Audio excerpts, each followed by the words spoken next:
Российским олимпийцам, вернувшимся из Канады на родину, впору было стыдливо прятать от позора глаза. За 2 недели соревнований в Ванкувере на их счету оказались всего лишь 3 золотые медали. И тогда на 10-х зимних Паралимпийских играх за спортивную честь страны вступились люди с ограниченными возможностями. Они сделали то, что оказалось не под силу спортсменам-олимпийцам. Один только Ирик Зарипов в лыжных гонках и биатлоне завоевал 4 золотые медали, больше, чем вся олимпийская сборная страны. 5-й его наградой стало серебро.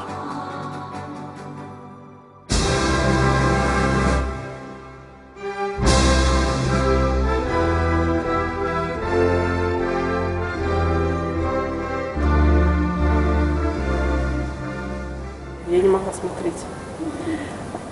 Муж смотрел по интернету, а я уже уходила на кухню, потому что я не могла смотреть, как он бежит, как ему достаются эти медали. И, по-моему, весь город болел. Где я работала, все люди переживали, все звонки принимали всю ночь, поздравления. Не могу смотреть.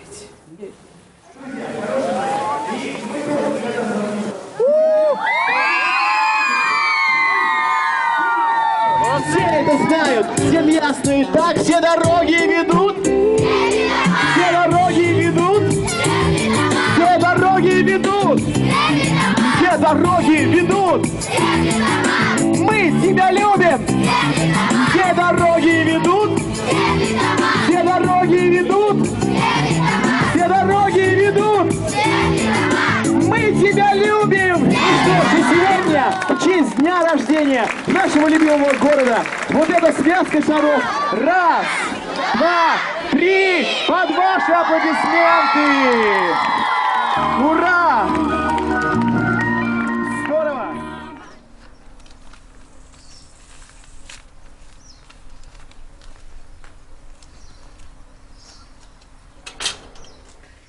Василя, иди сюда, про Эрика написали. Где? Вот, в сегодняшней газете.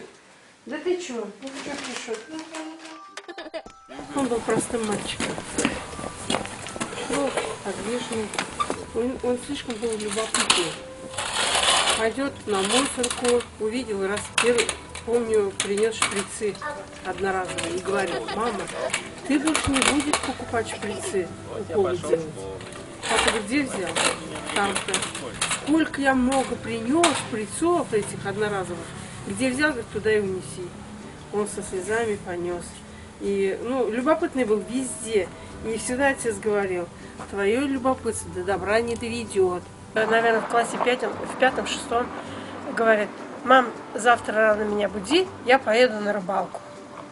Ну, все собрал, ушел.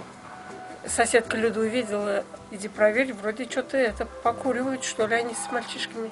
В садик захожу, он увидел меня, соскакивает и бежит. Мам, я пришел. Я говорю: где рыба? Рыбы нету. Ну-ка дыхни. Он в себя. Ну-ка дыхни, говорю. Он дыхнул. Пошли домой. Начала его воспитывать. До такой степени довоспитал, что у меня истерика началась. Я начала плакать. Он начал плакать. Мама, я больше не буду. Мама, я больше не буду. Я не был отличником. У меня были тройки, и были прогулы, то есть и всякие оценки у меня были. И такого не было цели, чтобы быть космонавтом, ученым великим, спортсменом. Шел по жизни ровно, как жизнь складывалась, так я и шел по ней. Идем на базар, он видит, что нищий сидит. Он обязательно, мам, инвалиды там, ну, с протянутой рукой, который деньги собирает: мам, дай мне деньги, хоть сколько, хоть там 50 копеек, рубль, и бежит. С детства почему-то я всегда их жалел, всегда давал деньги и говорю, даже буду сейчас на коляске, сам колясочникам ребятам подхожу, как бы даю. Ну, не от хорошей жизни они сидят.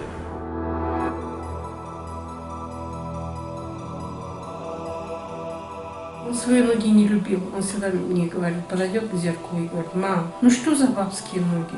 Говорю: Эрик, говорю, ты пока, говорю, мальчик, говорю, вот повзрослеешь немного, потом ноги, говорю, формируются, говорю, совсем другие становятся, мужскими, говорю. Ты же пока, говорю, подросток, говорю, Нет, что за бабские ноги? Мимо тебя пройти. Да. Обидеть. Да, вот ставится по линии. Отверстие вот и по линии. Вот сюда. По линии. А я могу судить. Да. Моя задача забить идею. Да. В детском санатории отдыхал летом. И купили мотоцикл. Мотоцикл остался в гараже. Взяли ключи, заехали, забрали его с санатория. Едем, и папа говорит, вот в этом году ты хорошо закончил, говорит, мы решили тебе сделать подарок. И вытаскивают ключи. Он даже не знал, что мы собираемся купить мотоцикл. Ну, работали на заводе, получали немного. Поэтому он и не думал, что мы ему купим. Мы мечтали о велосипедах, а они уже о мотоциклах. Загорелся этим. В том плане, что охота было вот научиться ездить именно на мотоцикле, ощутить эту скорость, которая, вот этот ветер, как в ушах. Как он нас целовал, как он нас обнимал. В деревню поехали домой. Когда поедем домой? Когда? День и ночь практически не слазил, я просто так катался туда-сюда, обратно. Мотоцикл он объединил. Знакомство больше стало, вечерами там бывало сколько. Сядем, у кого-то что сломалось, все, мы там свой от стороне, чиним ему там. И друг другу помогали вот в этом плане, что и сами учились как бы технике. Когда вот последний раз мы ехали с сада, он говорит, мама говорит, давайте, говорит, вот вы мне добавите и купим какую-нибудь копейку машину, говорит. Мы с ним решили, постановили, все хорошо, давай. Это было в среду, 13 сентября. Я не хочу на мотоцикле ездить, потому что, говорит, многие, говорит, могут пострадать. Вот какое-то предчувствие, наверное, что-то было. И случилось. Ему приснился сон, соскочил с дивана и говорит, мам, мне такой страшный сон, говорит, приснился. Его что такое? Говорит, как будто я в Чечне, мне обе ноги оторвала. Это было где-то, наверное, в мае или в июне месяце. Я говорю, ты что? Да, говорит, мои ноги есть на месте, вот так вот сидит и щупает. Я говорю, ты что, говорю? Проснись, говорю, спишь, что ли? Он говорит, ой, мам, так страшно, говорю. Он ехал с другом на мотоцикле, символе свободы и скорости, пронзая прозрачный осенний воздух. Колеса несли молодых ребят по дороге, ведущей к горизонту, туда, где сливались вместе земля и небо. Ирик стремился к нему, как к финишной ленте, которую надо непременно пересечь.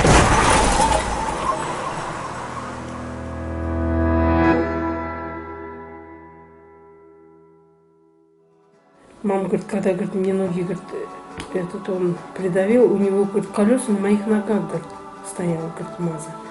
Ноги висели, сухожилия были оторваны, просто кожа держала. Я как начал, говорит, кричать, говорит, я жить хочу. И он сорвал голос, он кричал всю дорогу, что я жить хочу. Я, говорит, на небо посмотрел, говорит, небо голубое, говорит, и эти птицы, говорит, летят. Я, говорит, начинаю проваливаться, говорит, я, чтобы, говорит, не проваливаться, говорит, куда-то в яму, я, говорит, кричу, говорит, что я жить хочу. И потом чувствую, что силы, говорит, уходят, говорит. Я, говорит, думаю, неужели я умираю? И я уже, говорит, начал кричать, мама, мама, мама.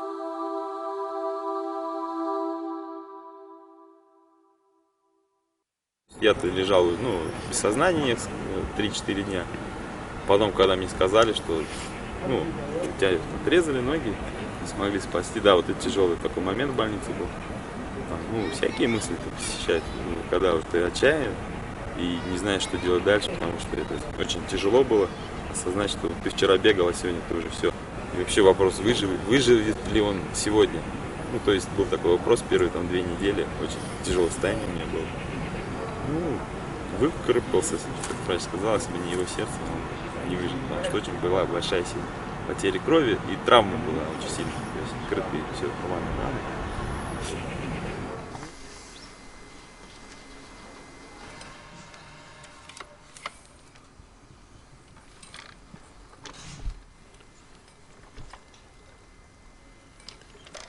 Он 2 года был в этом, депрессия у него была. Все боялись, как бы что-нибудь с собой не сделал. Все эти были. Я с работы бежала, если видела, возле подъезда стоит. милиции или скорой. Для меня это было все, пока вот я не зайду в дверь, не увижу, что он. Один раз иду, он на подоконнике сидит. Я бегу, добежала, думаю, уже все, прыгать что ли собрался. Он говорит, не беги, что бежишь? Я говорю, а ты что так делаешь? Ирик, говорю, тихонечко. Он говорит, что делаю, что делаю? Окна мои, что делаю? Я уже понял, что она за меня беспокоится, переживает, чтобы я, не дай бог, что-то там не натворил, не упал, не разбился, ничего с собой не сделал. Мам, раз я остался жив, я должен жить ради вас, говорит. И вот первая его была, вот, что он начал делать, он почистил папе обувь. Вот. Убирался дома. Кулинарией начал заниматься.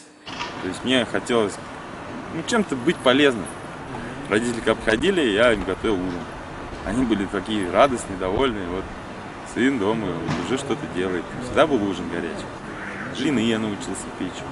Потом постепенно научился готовить торты, выпечки всякие. Ну, все стал готовить. Суп, сварил. Даже когда мы с женой встречались, я ее тоже удивлял, что-то готовил ей. Даже потом, когда дома жили, я тоже готовил первый год, а потом все. Даже жена спрашивает, куда все ушло? Я говорю, ну все, я женился, теперь ты должна готовить. Потом он поправился. Он стал 92 килограмма. Когда уже принесли ему все спортивные эти сооружения, самодельные, там кто что мог принес. И он начал заниматься, он за год на 36 килограмм похудел. И потом уже в спорт пошел. Я не знал вообще, что у нас как бы в республике на уровне сборной России по лыжной гонке кто-то занимается. Амир Бакиршин занимался уже с 97-го года, стал заниматься, но он занимался со слабовидящими. Он искал себя в каком-то виде именно конкретном, или в лыжи, или в легкой атлетике. Но когда пришел, я уже сказал, говорю, давай, если хочешь заниматься, только вот лыжами. А я еще лыжами вообще не занимался, ничего не было, у меня даже баба такого не было. Я на коляске бегал, коляску привез, и вот первый сбор я на коляске просто рассекал. Все, ты остаешься. Следующий сбор уже я поехал в Белебей, родом с Белебея, и туда, уже там на бабу, был у меня, не под меня боб, маленький такой стульчик сделали, я с него падал там, кувыркался, локти разбивал, все корябался на асфальт, потому что это не снег, упадешь, тут мало не покажется. Ну вот, и так мы познакомились, начали работать. Сразу мне понравился этот человек как тренер. У меня первый появился такой грамотный, знающий свое дело тренер. Свыше 8 месяцев в году Ирик проводит на тренировочных сборах и спортивных соревнованиях. Вне родных стен, вдали от родных и близких. Ему мало быть просто человеком в коляске. Ему необходимо быть первым. А для этого он ежедневно выходит на поединок, в котором преодолевает не только километры и секунды, но и осиливает все тяготы, выпавшие на его судьбу. Он мог просто существовать и радоваться тому, что остался жив, мог потратить свою жизнь, вызывая чувство сострадания и жалости к себе, побираясь в переходах. Но, лишившись ног, Ирик не потерял главное – стремление к жизни, и перестал быть человеком с ограниченными возможностями. Ирик Зарипов, заслуженный мастер спорта, член паралимпийской сборной России по лыжным гонкам и биатлону, чемпион Паралимпийских игр, многократный чемпион мира. Награжден орденом за заслуги перед Отечеством 4-й степени, за весомый вклад в развитие страны и выдающиеся успехи в профессиональной деятельности на благо России, отмечен почетным званием «Россиянин года».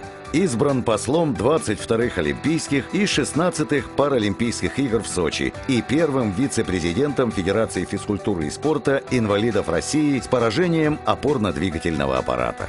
Он депутат городской думы, занимается вопросами улучшения жизни людей с ограниченными возможностями. Ну и, слава богу, я как бы не потерял голову, во-первых, потому что некоторые спортсмены после такой грандиозной славы голову некоторые теряют, там, начинают уже мало тренироваться. Ну, сезон прошел, я как бы хорошо, на мой взгляд, в этом сезоне выступил в предыдущем. Стал первый раз трехкратным чемпионом мира, потому что я был олимпийским чемпионом мира не было. Я выиграл чемпионат мира, кубки мира выиграл все лыжные. биатлоны. То есть повторил сезон с 2007 года, у меня такой же был курорт, когда я прям все выиграл. Ну, этот сезон также показал. Даже если было какое-то отклонение, у меня мама такой строгий человек, она сразу видит и сразу: так, ты что, завиделся, что ли? Я: нет, все нормально. Дети! Чай будете пить? Ну, после Турина, он приехал сюда после Турина, когда уже, ну, там по своим делам они ходили с отцом. На улице чисто случайно встретились. Америка показывает. Вот. Увидели. Порадовали, что человек чего-то добивается в жизни. Это всегда приятно, тем более человек, который был и оставался как бы нам другом. Встречались, общались. Цветы не дарил. Шоколад, игрушки дарил. Цветы, игрушки. Ну, не всегда, иногда там. И первая игрушка была, там зайка, что ли, помню. Такой, или медвежонок. Мы в киоске пошли, в киоск, что-то покупать, он игрушки попал. Но она приходила в больницу тогда, когда Ирик в аварию попал.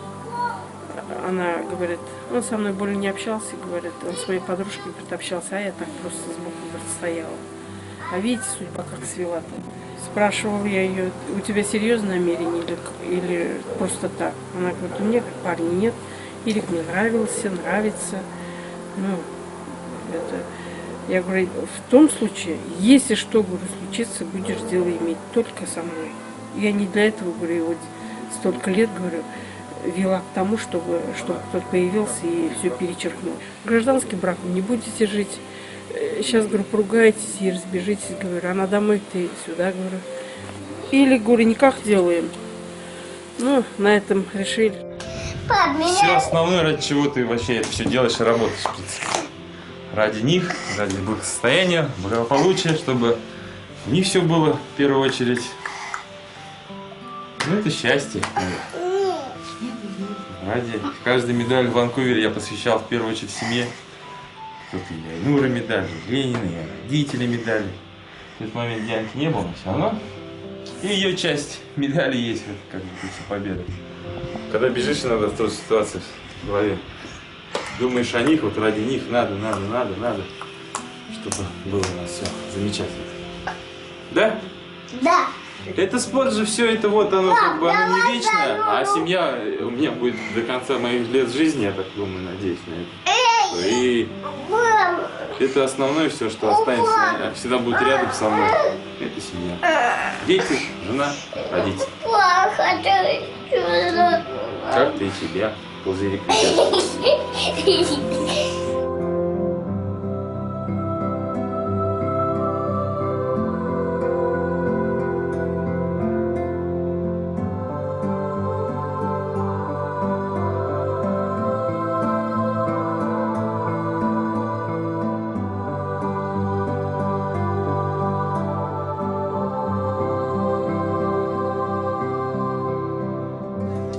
Отремонтировали. Сам в конце концов.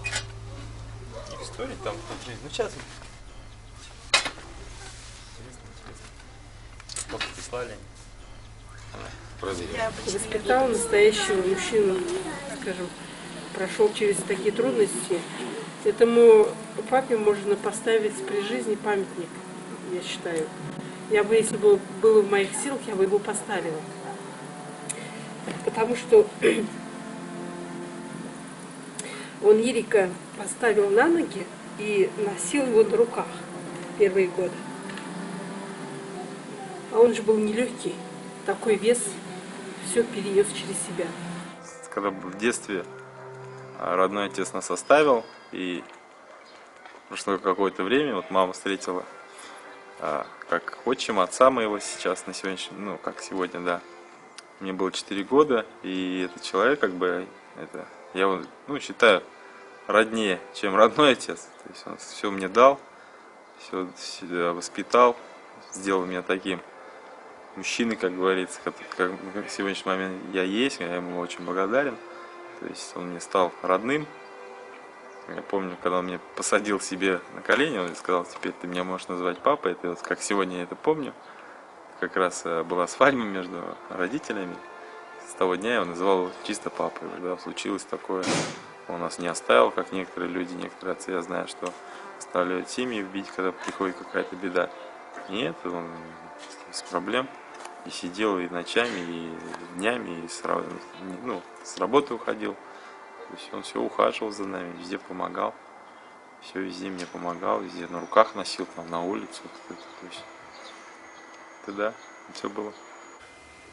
Ну что, здесь одним словом можно сказать, надо человеку дать понять, что он нужен.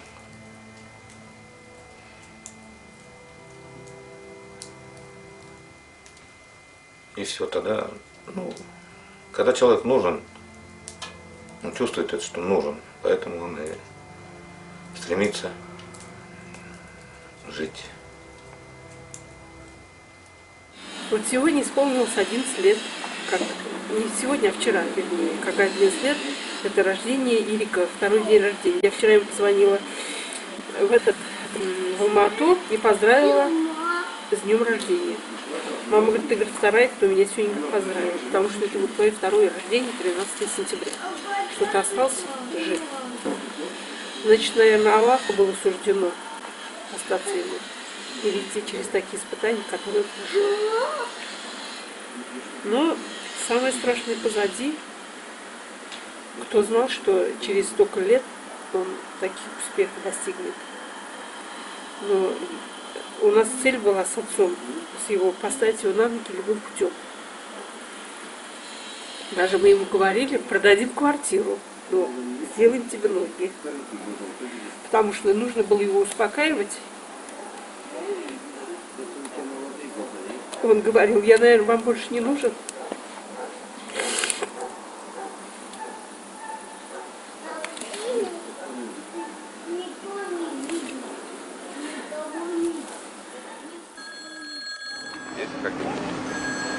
Да, мам? Привет. Привет. Как дела? Привет, как дела? Нормально. Тренируемся, 2 дня осталось. Домой хочу. Я всегда его учу перед стартом. Не это самое. Попроси Аллаха тебе дать силы. И вот когда какие-то соревнования, я, конечно, по-своему сама дома прошу Аллаха, помоги ему, дай силу, дай силу. И запоминал, и вот он в Ванкувер, говорит, это читал, Коран читал с своим тренером Самиром Аббакевичем. Пол Корана, говорит, прочитал, как завтра вот это бег. Мы, говорит, с ним садились и читали, говорит, вместе. Бог верит.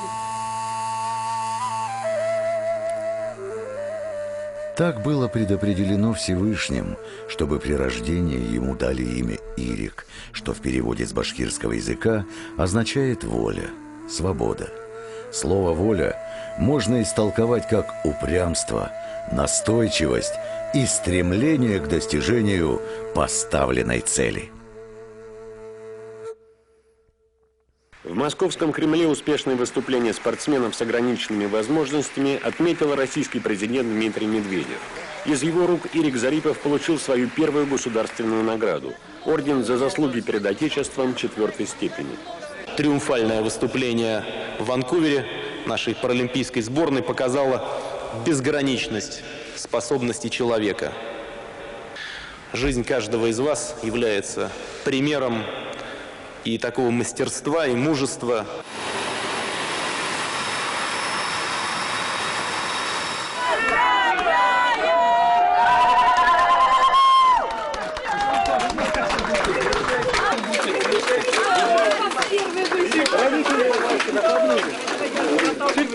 И мы знаем, что нас поддерживаете, что за нами следите, и мы старались как бы вам все показать то, на что мы способны. Ну,